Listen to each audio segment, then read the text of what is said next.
Hey everyone, welcome back to the Thundertron podcast. So today I'm going to be discussing and giving you my thoughts on the recently leaked images of the upcoming Transformers Studio Series Gamer Edition War for Cybertron Deluxe Class Sideswipe. Now before we get into my thoughts and all the information that we have on this figure, please leave your thoughts on this figure in the comment section down below. Is it a pickup or a pass? And I do have one kind of announcement or warning. Since these are leaked images of a stolen copy, most likely, you do have to keep in mind whenever you're looking at leaked images of stolen copies, it could be the not final product. So maybe if you do look at the figure and there's a few things you don't like maybe you wish the figure had more pin-apps, or maybe a few things seem a bit off, like it could be mistransformed, you have to keep in mind, since it's so early, it could change in the end. Once Hasbro actually posts that for pre-order purchase on their website or any action figure retail website, it could look completely different or it could look exactly the same. It's really up in the air. So no images, I would say, are final because they could change it if they wanted to. But getting into my thoughts and the information, since this is a deluxe class figure, most likely it'll be priced around $25. Of course, it does kind of depend on the retail or website you buy it from, because sometimes they do vary about $1 or $2. So it could go up $1 or $2, or it could go down $1 or $2. But typically it's around $25, not including tax and shipping. So as for the release date, there is no specific release date right now, but there is actually a month. I've actually seen quite a few times on multiple Transformers websites. So a lot of them are saying April. Again, that's not confirmed or final or official. That's really just what I've been seeing the most. So maybe sometime in April, but of course it's only official once Hasbro actually puts it up on their page and has that month and that day. But maybe it could. We'll just have to wait and see. But getting into my thoughts, I have to say I think it looks really cool. Truth be told, I've actually never played the War or Fall of Cybertron video game. I've only seen gameplay, quite a bit of gameplay, so I'm quite familiar with the designs and the game. And I was pretty interested when I learned they were going to do a Gamer Edition Sideswipe, and I was really looking forward to how is that going to turn out. And I think it looks really good, but I do have a few complaints or kind of cons.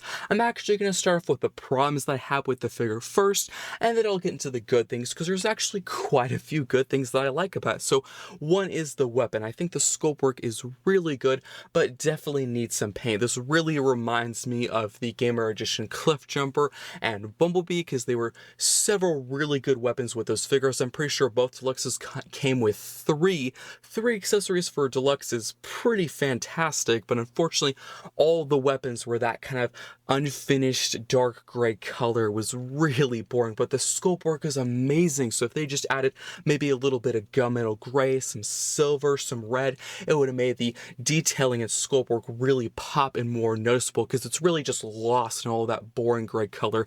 And that's probably what's going to happen with this. But of course, if you do like to customize your figures and your weapons, this is pretty much a blank canvas. You can do whatever you want with this weapon. So it's probably good news to some, bad news to most. But again, they could change it in the end.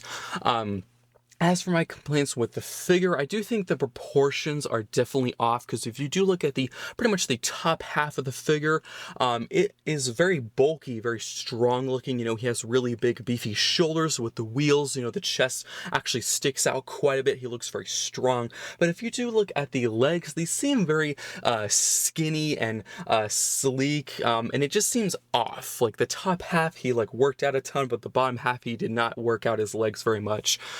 Because you can see from some certain images, because there's quite a few images floating around on the Transformers communities right now, there's some certain images where they actually do have sort of a side view or side angle, and you can see there's quite a bit of hollow space with the back of the legs and the feet. So probably my least favorite area of the robot mode is the legs, because just proportion wise they just seem small and weird compared to the rest of the figure, and also very empty and hollow. It's actually kind of reminding me of the Deluxe class Barricade. His legs were not very posable, and he had very awkward, weird feet, and it kind of seems like that's going to happen again for this figure. But those are really all my complaints right now. Getting into the pros, I think just the robot mode overall does look really good. I do love all the angles, the silver, the red. Again, I like the gun, I like the sculpt work, just could use some paint. Maybe they'll change that in the end. I do like his really cool kind of spikes or huge pieces sticking out his back. It seems like a pretty posable figure from what I can tell, of course. I'm just going off the images here, but there is actually a few images of whoever took these pictures in his poses, and they actually look like really good poses. Just the feet I'm a bit concerned about. I do hope it's not Barricade all over again where he doesn't even have an ankle pivot, which is kind of ridiculous. We're in 2024. I do think an ankle pivot should be like a requirement for pretty much every figure, deluxe and above. But yeah, I just think it looks really, really good. I do have one sort of worry or concern, and that is the transformation. So of course, we don't know how this figure would transform. We don't know the number of steps because there's no pictures of the box or anything like that. But actually, the past several deluxes, like Barricade, Bumblebee, and of course Cliff Jumper, the transformations have not been the greatest. I think they're overcomplicated because if you do own those figures, Barricade, of course, he's probably the worst gamer edition so far. Very visually he's cool, but the transformation is not pleasant. He has quite a few QC problems and the articulation isn't the greatest. And Bumblebee 2 I think overall is a very good deluxe. Probably one of my favorite gamer edition figures so far.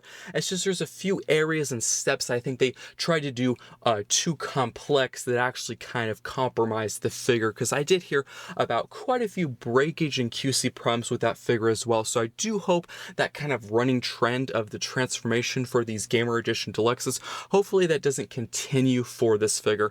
And I'm perfectly fine with complex transformations. I just don't want it complex to a point where of course the figure could break or something bad could happen, because that's what was happening with Barricade and Bumblebee and Cliff Jumper. As for the Altman, I think it looks so cool. This actually might be one rare occurrence where I do like the alt mode more than the robot. Not saying I don't like the robot mode, I just think they did a really good job with the alternate mode. I just like how futuristic, how sleek it looks. You know, I love really cool kind of illuminating red wheels. I'm pretty sure most likely they're mushroom peg, in case you're wondering, because it's a deluxe, that's kind of to be expected. I just like the glossy black for the windows. I think maybe they could have had the windows just a tad bit bigger, because there's no real, like, you know, front windscreen. They're only from the side, and they're actually quite thin and small. So from certain angles, you might not even see them. So maybe a bit bigger, they would have been a bit more noticeable. But I love the silver and the gunmetal gray and the black. Just overall really cool futuristic car. Again, just kind of a warning again that this figure in both modes could be mistransformed, so there could be some things that will change in the end results. But that's really all I have to say. I think it overall looks really good. I think most likely, possibly, I've heard some rumors that they're probably going to take this figure, the Sideswipe figure, and repaint, retool it into a Jazz, or maybe they'll do a new mold. I'm not really sure. We'll just have to wait and see how that turns out. But I do hope you enjoyed this quick, short news video. Again, let me know your thoughts on Sideswipe in the comment section down below, and I will see you next time.